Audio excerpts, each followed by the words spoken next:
स्वागत है आप सभी का तौर राजपूत वेल्थ में। तो यहाँ पर हम कल के लिए चार्ट का एनालिसिस करेंगे और चार्ट को समझने की कोशिश करेंगे कि कल क्या हो सकता है, किस तरह से हम कल ट्रेडिंग कर सकते हैं। तो यहाँ पर अगर आप देखोगे तो हमारा एक जो ट्रेंड चल रहा था, कौन सा, अपसाइड का। अगर निफ्टी 50 का अगर आप देखोगे तो एक अपसाइड का ट्रेंड चल रहा था। और कब से चालू हुआ था यहाँ से ट्रेंड, अगर आप देखोगे तो जब से ये ट्रेंड लाइन ब्रेक हुआ था तब से यहाँ से ये ट्रेंड चालू हुआ था। अगर आप देखोगे तो यहाँ से आपको दिख रहा होगा एक अच्छा सा मोमेंटम यहाँ पर आता हुआ आपको दिख रहा है और ये वाला हाई भी ब्रेक होता हुआ आपको यहाँ पर दिख रहा था। लेकिन आज क्या हुआ, थोड़ा सा मार्केट ऊपर जाकर नीचे वापस से आया है और इसने क्लोजिंग थोड़ा सा नीचे किया है। जो लास्ट हाई था उसका मतलब क्लोजिंग एक तरह से नीचे किया है, एक तरह से यहाँ से लो भी ब्रेक किया है इसने। जो स्विंग लो इसका था यहाँ पर, जिसको हम बोल सकते हैं कौन सा स्विंग लो, यहाँ पर मैं जो स्विंग लो बता रहा हूँ आपको, ये वाला यहाँ पर एक स्विंग लो, ये वाला, ठीक है। इसको ब्रेक किया, टेस्ट किया है। तो यहाँ पर आपको दिख रहा होगा, अब हम यहाँ से कोई ट्रेंड लाइन भी बनाएं, अगर हम थोड़ा सा इसको 1 घंटे के चार्ट पर लेते हैं, समझने की कोशिश करते हैं, अगर समझ में आएगा तो यहाँ पर 1 घंटे के चार्ट पर अगर हम लेते हैं तो थोड़ा सा इस चीज़ को देखो कि कहीं ना कहीं ये वाला जो पॉइंट था, ये वाला पॉइंट से अगर हम इस तरह से मिलाएं तो मार्केट इस तरह से जाना चाहिए। तो अब ये वापस से अगर दोबारा आता है तो यहाँ से 24,500 के आसपास आएगा और फिर से दोबारा से यहाँ से एक मोमेंटम हाई ब्रेक करेगा, फिर इस तरह से आएगा, फिर इस तरह से मार्केट आगे बढ़ेगा। अगर गिरता है तो पहली बात तो हम लोग ये देख रहे हैं कि गिरता है तो गिरने में क्या है, कितना बड़ा कैंडल बना है डेली टाइम फ्रेम में, वो देखते हैं थोड़ा सा। तो ये देखो, जहाँ पर अगर हम बात करें डेली टाइम फ्रेम में, अगर यहाँ से जो कैंडल आपको देखने को मिल रहा है, कोई खास बड़ा नहीं है, कोई खास वो नहीं है कि यहाँ पर बहुत ज़्यादा सेलर्स एक्टिवेट हो चुके हैं। खाली इतना ही है कि जो यहाँ से बार बार ये रिजेक्शन ले रहा है इस एरिया से, जहाँ से पहले भी ले चुका था, उस एरिया से रिजेक्शन ले रहा है, तो यहाँ पर सस्टेन नहीं कर पा रहा है। कोशिश तो ये कर रहा है इसके ऊपर निकलने की। यहाँ से आपको दिख रहा होगा ये वाला जो पिछला यहाँ पर था तो निकल चुका है, वापस से इसने यहाँ पर आकर टेस्ट किया है और टेस्ट करने के बाद ये जब से निकलेगा तो एक अच्छा सा मोमेंटम ऊपर की साइड में दिखाएगा। लेकिन जब तक ये निकल नहीं पाता है इस एरिया से, तब तक हम लोग यहाँ पर थोड़ा सा अपना छोटा मोटा सेलिंग का हम प्लान कर सकते हैं, या फिर हम लोग एक तरह से अगर मौका मिलेगा तो करेंगे, नहीं तो नहीं करेंगे, ठीक है। तो यहाँ पर आपको दिख रहा होगा छोटे मोटे बायर से नहीं आए, यहाँ से बड़े बड़े बायर से आए हैं, तभी मार्केट में इतने बड़े बड़े कैंडल बने हैं। जो 1 2 3 4 दिन में काम हुआ था, यहाँ से 2 दिन में ही काम कर दिया है, ठीक है। तो 4 के 5 दिन यहाँ से अगर हम बात करें तो 5 दिन 6 दिन में यहाँ से जो काम हुआ था यहाँ पर 2 दिन में ही हो चुका था, ठीक है। तो कुछ न कुछ यहाँ पर बाइंग अच्छी देखने को मिल रही है। लेकिन अब हम लोग थोड़ा सा यहाँ पर और भी चीज़ें देखें, जैसे अमेरिकन मार्केट डाउ जोन्स की बात करें हम लोग, तो यहाँ से आपको दिख रहा होगा कहीं ना कहीं थोड़ा सा यहाँ पर आपको दिख रहा होगा ये मार्केट चल रहा है इनका। तो यहाँ से आज का जो मार्केट है इनका,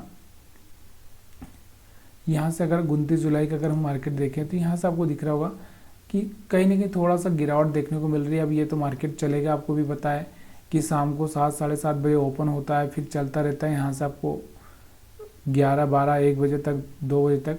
तो ये चीज़ें हम लोगों को यहाँ पर थोड़ा सा मार्केट एक तरह से थोड़ा नेगेटिव दिख रहा है, मतलब एक छोटी मोटी सेलिंग देखने को मिल रही है। इसके बाद अगर हम बात करें यहाँ से FII डेटा की, तो यहाँ से आपको दिख रहा होगा FII की अगर हम बात करें तो 2474 करोड़, यानी कि कम से कम अगर हम बात करें तो 2500 करोड़ के आसपास की इन्होंने सेलिंग की है। पिछली बार में इन्होंने बाइंग की थी, आज थोड़ी सी इन्होंने सेलिंग की है क्योंकि मार्केट सस्टेन नहीं कर पाया, हो सकता है कि नीचे चला जाए, इसकी यहाँ थोड़ा सा सेलिंग की है। लेकिन अगर हम लोग इस चीज़ को देखें कि क्या ऐसा हो सकता है कि कल हम लोग क्या करें, तो कल हमारा जो प्लान होगा मैं आपको बता ही चुका हूँ कि हम लोग ये टॉप वाली लाइन पर एक लाइन मार्क करते हैं और एक मिडल वाली पर मार्क करते हैं और यहाँ पर एक। तो हमारा प्लान ये होता है कि अगर इस एरिया में कहीं ना कहीं मार्केट ओपन होता है ये 24,800 के आसपास, तो हम थोड़ा सा प्लान करेंगे, अगर कोई अच्छा सा ग्रीन कैंडल दिखे तो बाई का। और यहाँ पर कहीं पर ओपन होता है और यहाँ नीचे की साइड में आता है तो फिर हम सेलिंग का प्लान करेंगे। यहाँ पर ही ओपन हो गए ऊपर ग्रीन बनता है तो हम लोग बाइंग का प्लान करेंगे। लेकिन अगर हम मार्केट यहाँ पर कहीं पर ओपन होता है तो फिर से हम लोग थोड़ा सा क्या करेंगे, सेलिंग का प्लान करेंगे। ठीक है, तो ये चीज़ें थोड़ा सा आपको याद रखना है, जो कि मैं बहुत पहले आपको बता चुका हूँ किस तरह से आपको याद रखना है। अगर आप थोड़ा सा नए हैं तो थोड़ा सा नया पुराना वीडियो जाकर देख लीजिए, 3 लाइन स्ट्रेटजी का वहाँ पर एक वीडियो होगा, तो वहाँ पर आप जाकर देख सकते हैं। ठीक है, इसके अलावा अगर हम बात करें यहाँ पर और क्या चांसेस हो सकते हैं हमारे पास में, यहाँ से अगर आप देखोगे तो मार्केट यहाँ से अगर सस्टेन कर जाता है, यहाँ से आपको दिख रहा होगा पिछला हाई वाला, इसका जो पिछला हाई है मान लो ये वाला, तो यहाँ पर आपको दिख रहा होगा एक सपोर्ट बना हुआ है। ये सपोर्ट अगर चल जाता है तो यहाँ से आपको एक अच्छा सा मोमेंट देखने को ऊपर की साइड में मिलेगा। और ये थोड़ा बहुत अगर हम बात करें ना, तो यहाँ पर मैं इसको सेलिंग का नहीं बोल सकता, ये जो रेड कैंडल बनी ना, सेलिंग नहीं है, ये प्रॉफिट बुकिंग है। क्यों है, क्योंकि 1 और 2 जो लोग यहाँ पर बाइंग करके बैठे हैं या यहाँ पर बाइंग करके बैठे हैं, उन्होंने अपनी पोजीशन काट दी होगी यहाँ पर, इसलिए यहाँ पर एक रेड कैंडल आपको बनता हुआ दिख रहा है। लेकिन फिर भी हम लोग यहाँ पर क्या करेंगे, अपनी जो चीज़ें हैं उनको सबको हम लोग ठीक से यहाँ पर देखेंगे। जब ये देखो ये हाई है, अभी अपने पास में ये हाई है और ये हाई है, जब कोई हाई ब्रेक हो जाएगा, मार्केट सस्टेन कर जाएगा, जब यहाँ से इस तरह से निकलेगा, इस तरह से, तब जाके हम लोग बाइंग मोमेंटम का प्लान करेंगे। अब मार्केट कल कहाँ खुल सकता है वो देखना बहुत ज़रूरी है। तो अब यहाँ पर हमारे पास में जो एसएल हैं नीचे की अगर हम बात करें तो नीचे तो आपको दिख रहा होगा यहाँ पर, यहाँ पर, यहाँ पर एसएल मिल ही जाएंगे आपको। लेकिन ये जो लोग हैं ये पहले ही निकल जाएंगे, क्योंकि मार्केट अगर नीचे आएगा तो। अब हमारे पास में यहाँ पर आपको दिख रहा होगा ऊपर की साइड में कौन से सेलर हैं, ये वाले सेलर आए होंगे, ये वाले सेलर हैं, ये वाले सेलर, ये वाले सेलर हैं। तो मार्केट क्या कर सकता है, थोड़ा सा नीचे की साइड मोमेंटम करके इस तरह से फिर इन सेलर्स को निकालने के लिए कोशिश कर सकता है।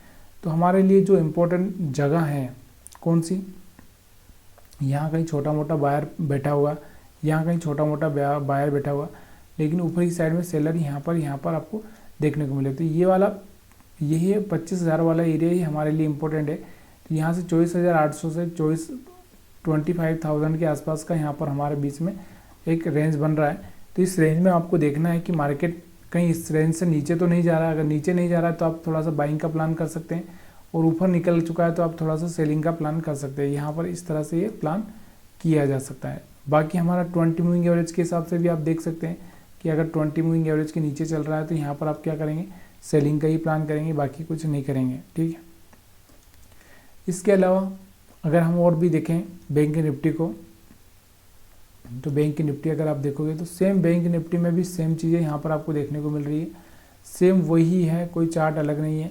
यहाँ जो बायर्स आए थे उनका एसएल हिट हो चुका है, अब यहाँ पर जो सेलर हैं उनका बचा हुआ है। तो मार्केट वैसे इनको डायरेक्टली तो अभी जाएगा नहीं, तो यहाँ से मार्केट क्या करेगा, प्राइस एक्शन बना के ऐसा लोगों को सेलिंग में बुलाएगा, और सेलिंग में बुला के जब लोग सेल करेंगे तब मार्केट एकदम ऊपर जंप मार देगा। तो इस तरह से यहाँ पर मार्केट ऊपर जा सकता है। लेकिन अभी यहाँ पर क्या हो गया, सेलिंग और बाइंग दोनों ही रुक चुकी है, क्योंकि यहाँ पर आपको दिख रहा होगा एक छोटी सी रेंज बन चुकी है। तो अभी हमारे पास जो एसएल पड़े हैं बायर से कि ये एसएल तो ट्रैप हो चुके हैं, ये वाले भी ट्रैप हो चुके हैं। अब हमारे पास में सेलर के यहाँ पर और यहाँ पर एसएल पड़े हैं।